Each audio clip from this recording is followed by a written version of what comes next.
Olá, estamos começando pela TV Câmara de Araçatuba mais uma edição do programa Identidade Pública, que entrevista personalidades do nosso município. Hoje o nosso convidado é o delegado da Receita Federal em Araçatuba, também advogado Tarsis Araújo Bueno. Tarsis, inicialmente eu gostaria de agradecer pela sua participação e presença aqui em nosso programa. Carlos, nós aqui agradecemos, né, ter sido lembrado para estar falando um pouco aí sobre as nossas atividades, isso que é importante. Ok, então, Tarsis, vamos começar então falando sobre a região onde o senhor nasceu. O seu nascimento foi em 15 de março de 1955. Em qual região que foi, Tarsis? Bom, eu nasci em Recife, Pernambuco, né, no bairro de Casa Amarela. E lá fiquei até os 2 anos. Depois, meu pai veio para a cidade de Pacaembu, né, que é vizinho aqui, 126 quilômetros, e fiquei até entrar na Receita em 1988. Ok. Qual é a profissão dos seus pais? Meu pai foi auditor fiscal também da Receita Federal, aposentado. Ele iniciou também como servidor no Exército Brasileiro. Sim. E depois prestou concurso para a Receita e ficou aí durante um bom tempo em Pacaembu. Ele poderia ter se aposentado aos 25 anos de exercício por ser ex-combatente, mas trabalhou durante 47 anos na Receita. Sim. E a sua mãe, o que ela fazia? Minha mãe foi funcionária do Correio.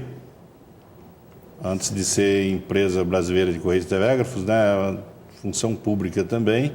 Aí depois, com a mudança para Pacaembu, ela deixou as atividades só para cuidar da gente, né? Sei. Na sua família, são quantos irmãos? Vivos hoje, nós somos em 4. E que profissões eles seguiram? Bom, eu tenho um irmão em Três Lagoas, o mais velho, ele é advogado. Tenho uma irmã que é professora lá vivendo em Rondônia, e um outro irmão também que está em Rondônia, que é contador. Ou seja, cada um foi para uma região. Porque logo a gente foi se formando, né? E eles se integraram lá com o estado de Rondônia, nós tínhamos alguns parentes, região nova, acabaram indo para lá. Sim. Ainda em relação às lembranças lá do Recife, onde foi o local do seu nascimento, o senhor era pequeno ainda, mas quais que são as recordações assim, que o seu pai contava? Como que era lá? Vocês tinham um sítio, é isto? Tinha a casa da minha avó, né? Uma casa grande até, nós tivemos já diversas vezes lá visitando a Rua da Harmonia. E era um terreno, devia ter quase que um alqueire lá de área, e cheio de árvores. Tinha as vaquinhas de leite, então praticamente tinha a subsistência do sítio ali. Sim, era bem gostosa a vida lá. Muito boa. Eu, inclusive, sempre, quando a gente pode, a gente vai até Recife, ainda tem muitos parentes lá, né? E a gente acaba recordando aquela parte ali da nossa vida, porque nós voltamos diversas vezes. Sim. Bom, Tarsis, depois, então, no final da década de 50, como o senhor já me adiantou, a sua família veio para Pacaembu, que fica uma cidadezinha pequena na região de Presidente Prudente. Quais que são as lembranças que o senhor tem da infância lá? Bom, meu pai, pelo fato de ter sido militar, então nós tínhamos ele era bem rígido, tá? Ele também nós tínhamos uma propriedade rural. Sim. E a gente entregava leite, naquele tempo entregava leite na cidade, de casa em casa. Okay. E a gente todo dia acordava por volta das 6 horas e ia com ele entregar leite de casa em casa. Ficava até por volta de umas 9 horas e estudava no período da tarde. Ou quando a gente passava, naquele tempo era para o ginásio, fazia admissão e tal, ia para o ginásio. Aí você estudava de manhã e fazia as outras atividades à tarde. Entre umas delas era o dever, né? Ele fazia questão, levava para a gente ir trabalhar na Receita Federal com ele. Então, quem fazia a faxina da repartição eu pessoalmente fiquei mais tempo ao lado dele, que acompanhei. Muitas vezes era eu que tinha que limpar tudo lá. Ok, em relação às primeiras escolas, né, onde o senhor estudou, quais que foram? Eu comecei no grupo escolar, né, no Manuel Teixeira Júnior. Lá, naquele tempo era grupo, né? Depois, Isso. para você passar da primeira fase do grupo para o ginasial, você tinha que fazer o curso de admissão, né? Aí entrei no ginasial, mas aí eu comecei a ver que eu tinha certa dificuldade com algumas matérias. Eu até costumo falar que é de habilidade específica, que é física, química. Não me adaptei muito com essas.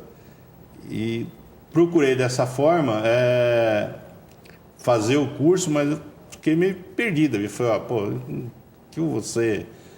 Aí você falava naquele tempo científico, né? Sim. Aí acabei optando por um colégio comercial posteriormente. Aí eu me encontrei. Aham. E como que o senhor era na escola? Era um aluno bastante dedicado, tímido, extrovertido? Quais eram as suas características na sala de aula? Bom, até é difícil falar. Dedicação, tá? Não era uma pessoa assim dedicada, não, tá? Ah, é? O que eu tenho é uma certa facilidade no aprendizado. Mas nunca fui assim um aluno de ficar horas e horas estudando, não. Mas tinha uma certa facilidade muito rápida assim para aprender. Em relação aos amigos, colegas de turma e também aos professores, Tarso, o que o senhor tem de lembranças? Bem, amigos, tinha amigo lá que a gente brincava naquele tempo de ir em salva, né? Corria a cidade inteira. Então nós curtimos muito isso daí. Professores, eu tenho diversos aí que praticamente me ajudaram na formação. Sim. Eu tenho, por exemplo, tive um professor de português que hoje é juiz de direito lá em São José do Rio Preto. E, por incrível que pareça, além de professor, era amigo. Que foi no colégio comercial. E no ginasial tem alguns que hoje já estão com bastante idade. Esses dias até estou lembrando que se tornaram até amigos depois, quando eu iniciei minhas atividades profissionais. E a gente até fazia uma certa dupla em alguns trabalhos. Bom, Tarsis, depois já no ensino médio, como que ocorreu a escolha aí da sua profissão? Logicamente a gente percebe que existe essa influência do pai aí, do seu estágio já na Receita Federal desde cedo, né? Mas como que houve o processo de escolha da profissão que o senhor ia seguir futuramente? Bom, eu já tinha prestado algum concurso, né? Sempre voltado para essa área administrativa, área de fiscalização. O que ocorreu praticamente na minha vida foi o fato de ter sido estagiário da Receita Federal e fui indicado por um condomínio agropecuário para mim trabalhar como contador com eles, do qual fiquei acho que 12 anos. Isso. Comecei como contador e acabei até exercendo outras atividades aqui. Eu sou muito grato a esses 4 amigos aí. E durante toda essa minha atividade aí, eu só fui vendo que a minha tendência era voltada para essa área. Aí comecei a estudar um pouco mais, se dedicar. Um dia apareceu um concurso lá da Receita. Vou prestar esse concurso. Fiz a inscrição. E durante, acho que, vou ser sincero para você, acho que quase um ano, no máximo um ano, minha esposa dizia que eu parecia um crentinho. Dava como se fosse com a Bíblia debaixo do braço, que era o Código Tributário Nacional. Sim. A parte de contabilidade eu já tinha feito alguns cursos de especialização, então não tinha muita dificuldade. Então eu estudei mais a matéria de direito. Sim. E como que foi, Tarsis, para o senhor essa experiência? Porque, eu digo, hoje a profissão de auditor fiscal da Receita Federal é muito concorrida, né? A gente percebe uma grande dificuldade para entrar, conseguir uma vaga. Como que foi para o senhor conseguir isso? A satisfação que isso te trouxe. Você passar na época, para mim já foi Eu não acreditava na hora que foi meu pai que me comunicou que eu passei no concurso, ele que via o Diário Oficial, Então eu não tinha nenhuma esperança de passar, achei que estava fazendo por fazer. Mas aí passei no concurso, levei um tempo para assumir, até em decorrência não só da classificação, mas também na época os vencimentos estavam muito baixos do serviço público. Então não tinha um interesse assim, eu teria que estar praticamente colocando dinheiro para trabalhar. E aí no início, como que foi? O senhor já se identificou prontamente com essa profissão? Eu acho que o fato da gente estar lá desde criança, né? Então me assimilei rapidamente a essas atividades. Eu iniciei na Receita Federal propriamente dita, já como auditor em Santos. Ah, sim. Tá? Em que época, tá? Em 1988. Até um caso interessante, porque eu entrei e fui votado na área aduaneira. Sim. Aí eu disse que não ia trabalhar, eu praticamente ia abandonar o serviço, quando, comentando com alguns colegas ali de imediato, eu sei que chegou ao ouvido do delegado da época de que eu estaria pensando em pedir exoneração. Aí me convidou para ir até o gabinete, nós conversando, ele falou assim: se eu colocar você em outra área, na área que é de imposto de renda, aí eu entrei na área de imposto de renda, na área de julgamento de processos, que é o julgamento contencioso administrativo. Sim, ok.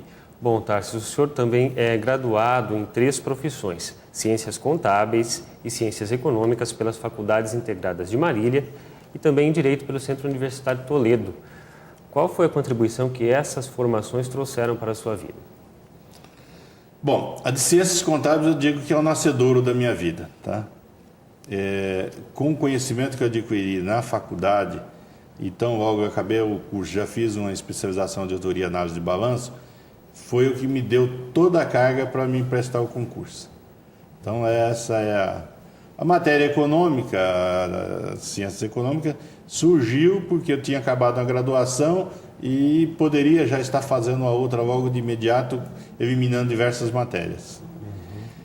E o curso de Direito surgiu porque eu entrei na Receita, fui fazer parte não da parte de fiscalização em si, eu nunca saí para a rua, não sei, em Santos, para fazer fiscalização mesmo em empresas e tal. Sempre foi voltado para o julgamento administrativo de processo ou para as atividades de chefias de equipe, chefias de seção.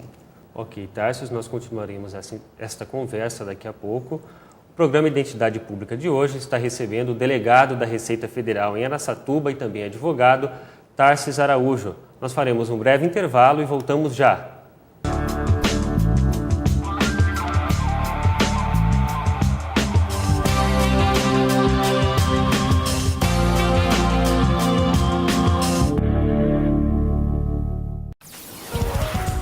Para obter mais informações sobre a Câmara Municipal e o trabalho dos vereadores, acesse nosso site www.camaraaracatuba.com.br. Aqui você vai conhecer um pouco mais sobre a instituição, o dia a dia dos vereadores, por meio de notícias e vídeos postados, além de acompanhar a programação da TV Câmara e do Rádio Câmara. O site possibilita a consulta de leis, licitações em andamento pela Câmara, a ordem do dia das sessões ordinárias, como funcionam as comissões permanentes e quem são os vereadores que fazem parte delas. Para opinar sobre as questões levantadas pelo Legislativo, o cidadão pode participar da enquete da semana, onde o resultado é divulgado, inclusive pela TV Câmara. Na galeria de fotos históricas, você vai encontrar amplo material sobre Araçatuba, desde a sua fundação até a atualidade. E na galeria de ex-presidentes, vai conhecer todas as pessoas que administraram o Legislativo araçatubense. No site da Câmara, o internauta também tem canal direto com o vereador, para dar sugestões ou fazer críticas. Basta um clique e deixe sua mensagem.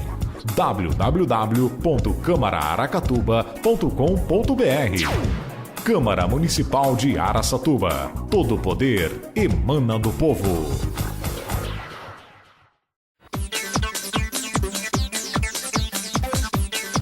Os deputados aprovaram a lei que permite que todas as mulheres grávidas conheçam e usem o banco de sangue do cordão umbilical e da placenta.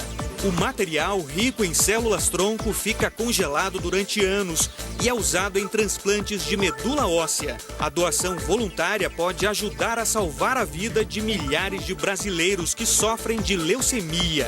Os deputados trabalham para os transplantes de medula aumentarem. Câmara dos Deputados, compromisso com o cidadão.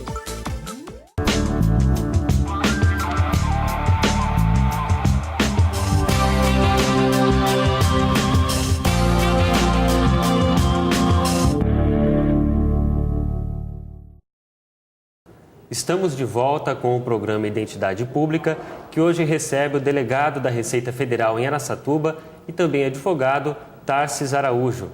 Tarsis Araújo, vamos começar esse segundo bloco falando um pouco sobre como se deu a sua vinda para Araçatuba, na região noroeste aqui do estado de São Paulo. Carlos, a nossa vinda veio em decorrência que a tendência de todos nós é voltar para o seu local de origem, né? Okay. Eu teria que, se for por olhar por esse lado, eu teria que estar voltando para a região de Presidente Prudente. No entanto, na época, eu solicitei, na época o secretário era o Reinaldo Mustafa, solicitei a minha remoção e foi me aberta a possibilidade de eu estar escolhendo qualquer delegacia no estado de São Paulo, menos de Presidente Prudente, que tinha um efetivo já acima do número de colegas, de vagas, né? E eu vim para Araçatuba. Já conhecia aqui, porque eu fui contador de grupos de agropecuária daqui, já tinha um certo contato, então já frequentava a região aqui desde 1976. Daí, então vamos para Araçatuba. Daí que... Ok, então. E como que era a cidade na época, as principais transformações que o senhor observou, né, nos anos 90 em diante? Araçatuba, nessa época que a gente estava chegando aqui, ela era quase praticamente, a atividade era voltada mais para a agropecuária, né? E hoje é o setor sucroalcooleiro que domina praticamente a região. E a gente nota isso e o crescimento econômico também que houve daquela época para cá, números de prédios, de empreendimentos, né? Então mudou a situação. Aquela Araçatuba com mais voltado para outras atividades, largou de ser só aquela atividade de agropecuária. Sim. Então hoje você está tendo na área de educação, saúde, então você está expandindo acho que em todos os setores, né, Carlos? Ok, bom, o senhor já chegou aqui casado, não é? Foi em 25 de abril de 81. São quantos filhos que o senhor tem e o que eles fazem profissionalmente? Eu tenho 2 filhas. Uma é advogada, se formou há pouco tempo, está iniciando a carreira e estudando para prestar concurso para a área jurídica. Pretende ingressar na magistratura. Teve influência do pai? Não. Eu nunca cheguei e falei faz isso ou faz aquilo. Mas eu acho que o fato da gente estar exercendo as atividades e ela acaba gostando dessa área, ela tem se dedicado bastante. A menor tem 21 anos, também está estudando aí, né? Okay. E também está pensando, está fazendo direito e está pensando também em prestar concurso. Já prestou concurso para estagiário da Procuradoria-Geral do Estado, então já vai iniciar, acho que na próxima segunda-feira, as atividades, então está se dedicando e vamos ver se segue essa mesma linha aí da gente, né? Okay. Na sua avaliação, qual que é a importância de se seguir uma carreira pública, as vantagens, os benefícios de se seguir uma área dessas? Bom, eu acho que a gente tem que fazer aquilo que gosta ou aquilo que você se assimila mais, tá? Eu adoro as atividades que eu exerço. E quando você faz qualquer atividade que você gosta, se você se sente bem, eu acho que o teu trabalho rende mais, você presta um serviço melhor para o público. A importância do que eu vejo na atividade nossa de servidor público, a gente, acima de tudo, está pensando que você está prestando um serviço à sociedade. Você é um empregado, tal como de qualquer outra empresa, só que você tem o público que é teu patrão. E você tem que prestar um serviço para ele, e um serviço de excelência. É dessa forma que eu encaro a minha atividade. Ok.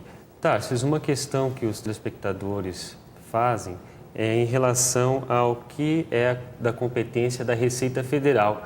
Eu gostaria que o senhor explicasse um pouco mais sobre as funções, as atribuições da Receita.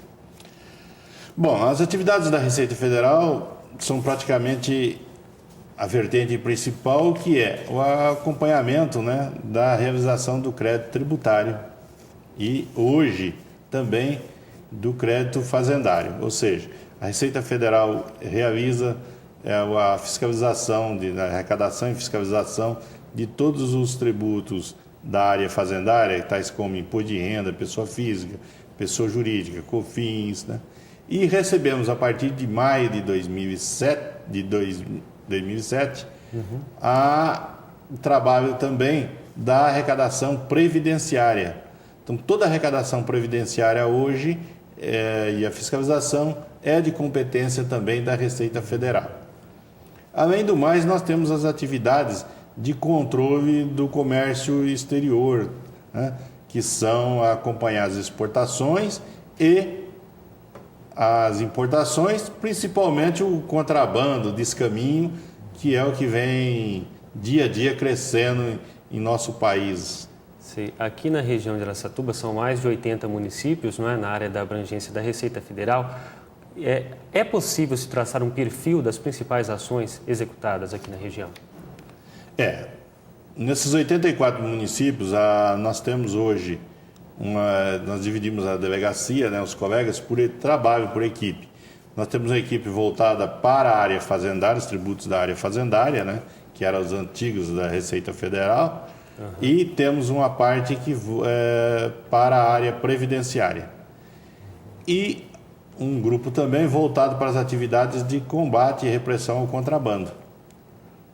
E uma atividade que demanda uma certa mão de obra, que é o atendimento às demandas do contribuinte, do qual hoje nós estamos procurando prestar um serviço de excelência, de tal forma que você não tenha que se deslocar do seu ambiente de trabalho ou da sua residência para ir até qualquer órgão fazendário. Você terá tudo isso disponível nos computadores da sua casa, então você tem como acessar mediante senha. A vantagem disso é que otimiza os serviços. A gente fala muito de custo Brasil, né? Então, a partir do momento que você começa a otimizar, você começa a prestar um serviço dessa natureza, nós só temos a ganhar com isso. O país vai ganhar. Sim. Tratando um pouco dessa questão da sonegação fiscal, Tarcísio, quais são as principais consequências, efeitos que isso trazem para o país?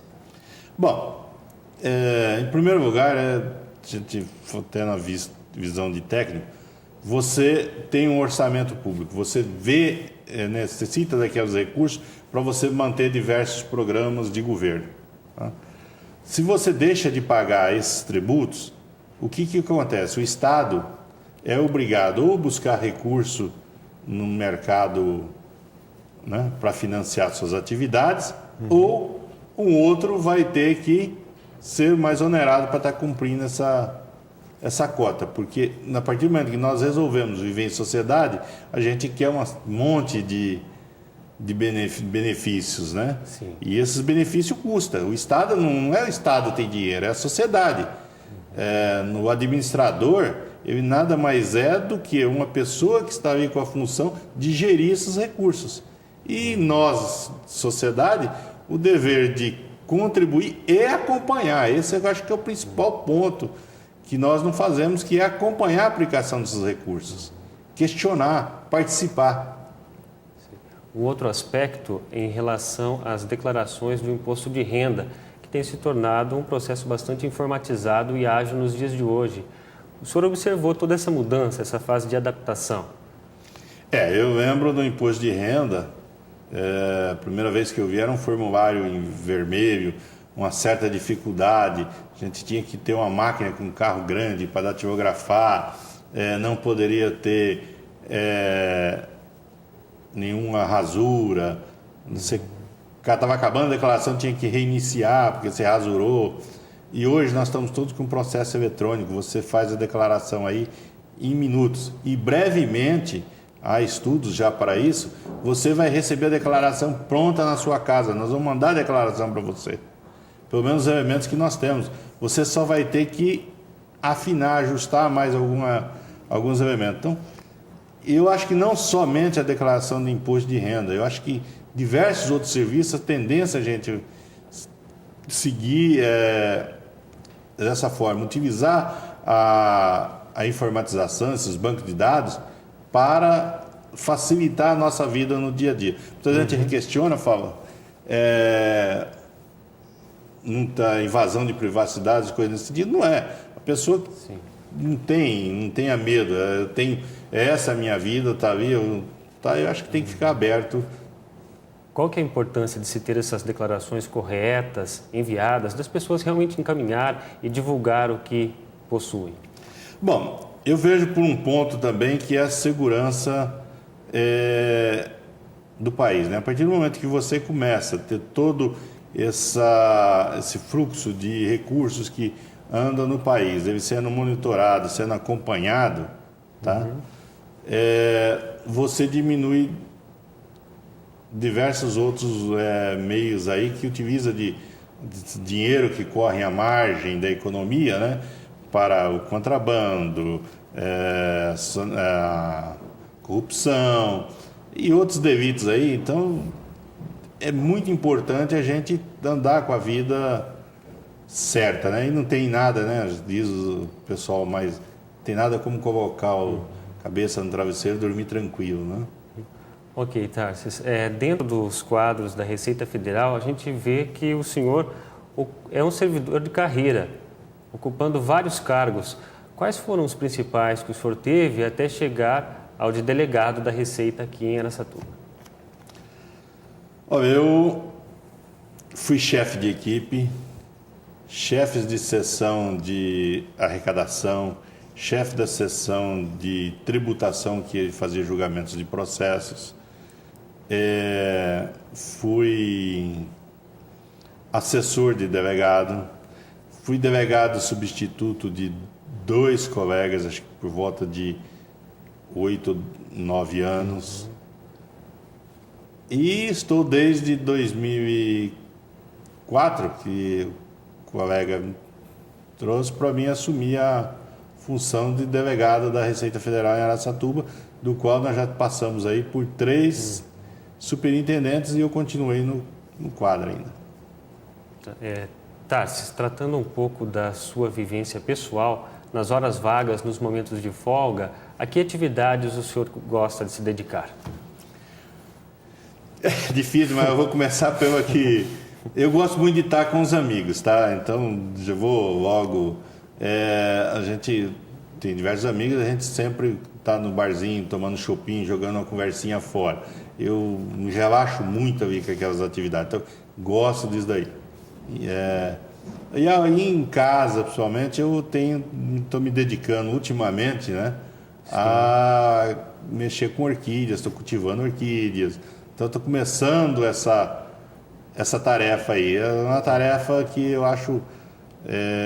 lembro daí um pouco lá no meu pai, então ele teve um orquidário, uma coisa pequena lá. Então eu comecei de um tempo para cá, porque eu já fui criador de passarinhos, né? Hoje não pode mais, mas já criei passarinho na infância, cheguei a ter 200 passarinhos em gaiola. Criei fazões, cheguei a ter 100 e poucos fazões. Então, minha vida sempre foi voltada assim, eu gosto disso daí, porque eu nunca fui chegado ao esporte. Então eu me dedico a essas coisas. Tarsis, nós estamos nos aproximando dos momentos finais do programa. Eu gostaria que o senhor fizesse as considerações finais sobre a sua participação aqui hoje. Bom, Carlos, primeiro eu quero agradecer, né, vocês estarem convidando isso o que eu acho importante de tudo isso é mostrar o trabalho nosso, principalmente como servidor da Receita Federal, como servidor público, tá?